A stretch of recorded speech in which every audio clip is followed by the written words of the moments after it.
Michigan Congressman Tim Wahlberg recently went to Ukraine to see firsthand what's happening there. He says it was a personal trip, one that left a lasting impact. He says despite war and death across that country, the spirit of the Ukrainian people remains strong.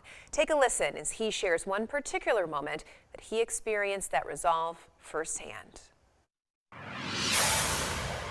went to the train station, and that was my first experience of being herded into basically a bomb shelter, going further into the station, going lower underground, and waiting there. And I turned and I looked at the faces of these Ukrainian citizens, some elderly, some young, some of very low income status you could see, as well as middle class. And I only saw one young person with tears in her eyes, with her boyfriend or husband comforting her. All of the rest showed a resolve. It was interesting.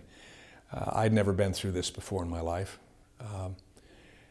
But to look at their faces and see that there was concern, of course, but there was a patience that said, when this is over, we'll come out and we'll get back to being Ukrainians and doing what we are here to do.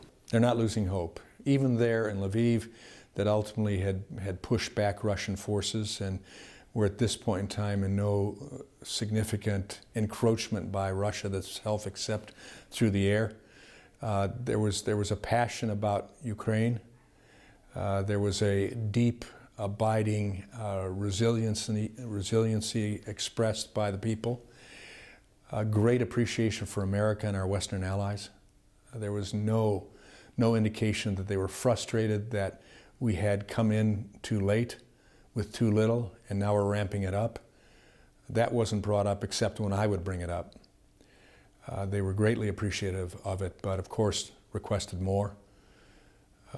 Assured us that if we did invest in them with resources, they would continue to fight the war and they would win the war. They could show that they not only could stand and hold back the Russian encroachment, but now, with the right resources, they could push them back.